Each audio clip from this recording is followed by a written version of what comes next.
ডিব্ৰুগড়ৰ কেন্দ্ৰীয় কাৰাগাৰলৈ অনা হ'ল বিশাল ফুকন আৰু সুমি বৰাক। দুলিয়াজান থানা আৰু বৰবৰুৱা থানাৰ গোচৰৰ ভিত্তিত পুনৰ গুৱাহাটীৰ পৰা ডিব্ৰুগড়ৰ কেন্দ্ৰীয় কাৰাগাৰলৈ অনা হৈছে দুয়োকে।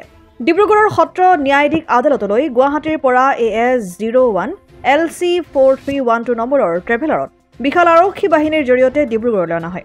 ডিব্ৰুগড়ৰ বিশেষ আদালতত ইতিমধ্যে হাজিৰ কৰা হৈছে বিশাল ফুকন, সুমি বৰা আৰু তাৰ্কিক বৰাক। ডিব্ৰুগড়ৰ আৰক্ষীয়ে গান্ধীনগৰৰ এটা বিলাসী ফ্লেটৰ পৰা 2024 চনৰ 2 ছেপ্টেম্বৰত অনলাইন ট্ৰেডিং কেলেংকাৰীৰ গোচৰত প্ৰথমে আটক কৰি জেৰা কৰাৰ পিছত গ্ৰেপ্তাৰ কৰিছিল TDUকে। আনহাতে সুমি বৰাক 12 ছেপ্টেম্বৰত ডিব্ৰুগড় আৰক্ষীয়ে গ্ৰেপ্তাৰ কৰিবলৈ সক্ষম হোৱাৰ লগতে সুমিৰ স্বামী তাৰ্কিককো গ্ৰেপ্তাৰ কৰিছিল।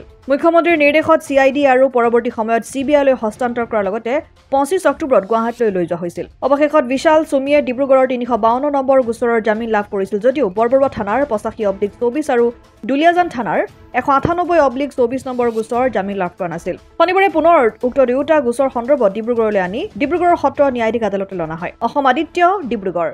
NKS হুণ্ডাইলৈ স্বাগতম। নৰ্থ ইষ্টৰ প্ৰথম GDSI 2.0 ফিচাৰ্ছ ডিলাৰ হৈছে NKS হুণ্ডাই।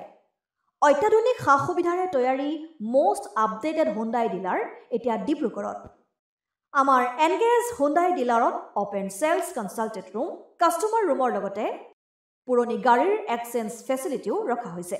ইয়াত চেলছৰ লগতে ছাৰ্ভিচ ছেক্টৰৰ সুন্দৰ সুবিধা আছে। প্ৰয়োজনীয় সকলো এডভান্স টুলছ, হুইল বেলেন্সিং, এলাইনমেণ্টৰ অত্যাধুনিক machine, post hydraulic lift, fully train men পাৱাৰৰ লগতে nitrogen gas filling facility, fully automatic car ৱাছৰ ফেচিলিটিও আছে। লগতে NKS হুণ্ডাই ডিলাৰে কাষ্টমাৰসকলৰ সুবিধাৰ্থে মোবাইল ছাৰ্ভিচ ভেনৰো ব্যৱস্থা ৰাখিছে, য'ত হাইড্ৰলিক লিফ্ট, ৱাছিং facility, wheel balancing, tyre pressure check কৰাৰ লগতে বহুখিনি সুবিধাই উপলব্ধ আছে।